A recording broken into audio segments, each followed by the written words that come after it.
नमस्कार दोस्तों, स्वागत है आपका फिर से एक नए वीडियो में। तो आज मैं एक इंग्लिश स्टोरी लेके आया हूँ जिसको मैं हिंदी में ट्रांसलेशन करके बताऊंगा। तो कुछ वर्ड जो है यहाँ पे वो जो हार्ड है उसको मैंने उसका मीनिंग हिंदी में लिख दिया गया है यहाँ मैंने। तो आपको अगर समझ नहीं आए तो आप वीडियो को स्टॉप करके रोक के फिर आगे बढ़ सकते हैं आराम से देख के। तो आज की हमारी स्टोरी का टाइटल का नाम है मैन इन द ग्रेवयार्ड।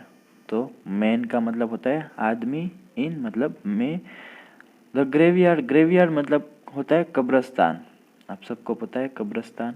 तो आज की हमारी स्टोरी का जो टाइटल का नाम है वो कब्रिस्तान में आदमी है। देखते हैं, शुरू करते हैं। First para. The foolishness of Sheikh Chilli had always troubled his mother. तो शेख चिल्ली को आप सब जानते हैं दोस्तों। तो द फुलिशनेस, फुलिशनेस मतलब होता है मूर्खता। किसकी? ऑफ शेख चिल्ली। तो शेख चिल्ली की मूर्खता had always trouble his mother. तो हैड का मतलब होता है, हैड ऑलवेज ट्रबल मतलब कि उसको परेशान करती थी। हिज मदर किसको? उसकी माँ को। Now she wanted him to learn about life. तो अब वह क्या चाहती थी? उसकी मम्मी क्या चाहती थी? टू लर्न मतलब कि सीखने के लिए या सिखाना चाहती थी उसको। अब क्या?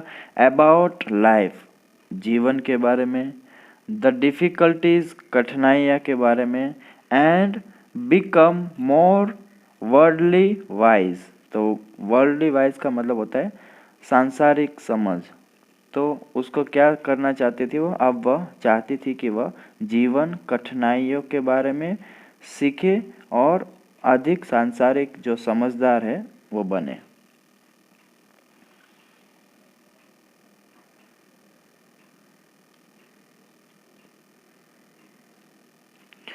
So when a relative died. तो व्हेन अ रिलेटिव डाइड मतलब कि जब एक रिश्तेदार की मृत्यु हो गई। रिलेटिव का मतलब होता है रिश्तेदार और डाइड का मतलब होता है मृत्यु। She sent Sheikh to the funeral. तो शी सेंट उसने भेजा, उसकी मम्मी ने भेजा, शेख, शेख को भेजा टू द फ्यूनरल। फ्यूनरल का मतलब होता है दोस्तों अंतिम संस्कार। तो उस रिलेटिव की मृत्यु के अंतिम संस्कार के लिए ये शेख को भेजा। It was the first time that Sheikh had seen a graveyard. तो it was the first time, वह पहली बार था ऐसा टाइम उसकी लाइफ में कि that Sheikh had seen a graveyard, उसने पहली बार जो है वो कब्रिस्तान देखा था।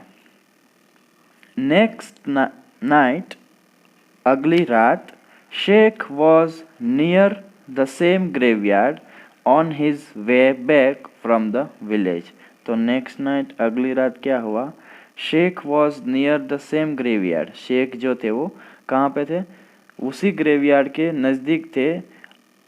ऑन हिज वे बैक मतलब कि वापस जब आते थे, फ्रॉम द विलेज, गांव से जब वापस आते थे, where he had gone for a feast, दावत के, फीस्ट का मतलब होता है दोस्तों दावत। तो दावत के लिए गया था, तब जहाँ वह दावत के लिए गया था उसके पास ही मतलब कि कब्रिस्तान था। तो अगली रात शेख गांव से लौटते समय क्या हुआ? उसी कब्रिस्तान के पास था जहाँ वह दावत के लिए गया था। Suddenly he heard the voice of a man yelling help help. Suddenly अचानक, he heard उसने सुना, the voice एक आवाज़ सुनी उसने, of a man एक आदमी की, yelling, yelling मतलब दोस्तों होता है चिल्लाना। तो एक आदमी जो है वो चिल्ला रहा था, उसकी आवाज़ उसने सुनी। क्या बोल रहा था वो? हेल्प हेल्प, ऐसा वो बोल रहा था। Sheikh strained his ear to find out where the voice was coming from. तो शेख strained his ear, तो strained his ear मतलब दोस्तों कानों पर जोर डालना, अच्छे से सुनना। तो शेख ने क्या किया? अपने कानों पर जोर डाला। किस लिए? टू फाइंड आउट, पता करने को, where the voice was coming from मतलब कि आवाज़ जो है वो कहाँ से आ रही है भाई। He looked above and around, उसने he looked, उसने देखा, above ऊपर देखा, and around मतलब कि चारों ओर उसने देखा। Then he saw a man who had fallen into a ditch, तो तभी क्या देखा उसने, he saw उसने देखा, a man एक आदमी को, who जो had fallen गिरा हुआ था, into a ditch मतलब ditch का मतलब होता है खाई, तो एक खाई में गिरा हुआ आदमी उसको दिखा। कहाँ पर था वो खाई? by the side of the graveyard, कब्रिस्तान के किनारे पे था वो। the man shouted, वह आदमी चिल्लाया, please take me out from here, तो उसने क्या चिल्लाया? Please take me out from here मतलब कि कृपया मुझे यहाँ से बाहर निकालो। It is very cold here, यहाँ बहुत ठंड है। कोल्ड का मतलब होता है ठंड। शेख रिमेम्बर्ड, शेख को याद आया, दैट कि earlier when he had come to the graveyard, तो अर्लियर मतलब कि जब पहले, when he had come to the graveyard मतलब कि जब पहले वह कब्रिस्तान आया था, the dead body had been buried under mud, the dead body मतलब कि शव, लाश शव बोल सकते हैं। हैड बीन बरीड, बरीड का मतलब होता है दफनाना, तो उसको दफनाया गया था बॉडी को, अंडर मड, मड मतलब दोस्तों मिट्टी, तो मिट्टी के नीचे दबा दिया गया था या दफनाया दिया गया था पहले जब वह आया था तब। नाउ ही सेड, अब उसने कहा, of course I know, why are you feeling cold, तो ऑफ कोर्स का मतलब होता है बेशक, आई नो मुझे पता है कि, why are you feeling cold तुम्हें ठंड क्यों लग रही है। They forgot to put mud on you, they forgot वे लोग भूल गए हैं, टू पुट डालने को, मड ऑन यू मतलब कि मिट्टी आपके ऊपर, तो वे तुम पर मिट्टी डालना भूल गए, इसलिए जो है आपको ठंड लग रही है। तो देखो दोस्तों इसकी शरारत कैसी है, एक जिंदा आदमी को ऐसा वो बोल रहा है, तो इसके नाटक या शरारत की वजह से उसकी माँ को बहुत बार प्रॉब्लम हो जाता था। स्टोरी में ऐसा है, आगे देखते हैं। Sheikh Chilli started throwing mud on the man in the ditch, Sheikh Chilli started, Sheikh Chilli ने क्या किया? शुरू कर दिया, क्या किया?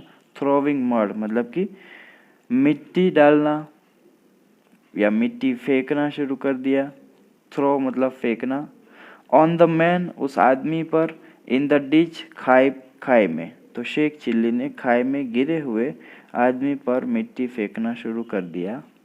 While the man continued screaming that he was not dead but alive, while का मतलब होता है जबकि, द मैन वो जो आदमी था वो कंटिन्यूड स्क्रीमिंग चिल्लाता रहा, लगातार चिल्लाता रहा, स्क्रीम का मतलब दोस्तों चिल्लाना, तो लगातार वह चिल्लाता रहा कि क्या? दैट कि ही वॉज नॉट डेड, वह मरा हुआ नहीं है भाई, वो मर नहीं गया, बट अलाइव बल्कि जीवित है वो। अलाइव का मतलब होता है जीवित और डेड का मतलब होता है मरा हुआ।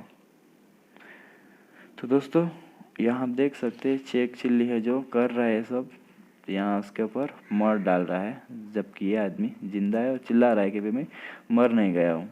तो आई होप आप सबको ये स्टोरी जो है अच्छा लगा होगा। आज की स्टोरी यहाँ ही ख़त्म होती है। अगर स्टोरी अच्छा लगा हो तो वीडियो को ज़रूर से लाइक कीजिएगा, चैनल पर नए हो तो चैनल सब्सक्राइब कीजिएगा और साथ ही साथ press the bell icon button also, तो मैं जब भी कोई नया वीडियो अपलोड करूँ आप सबको इसका नोटिफिकेशन मिलता रहे दोस्तों। तो बस दोस्तों आज के लिए इतना ही। Till then take care, keep learning, have fun.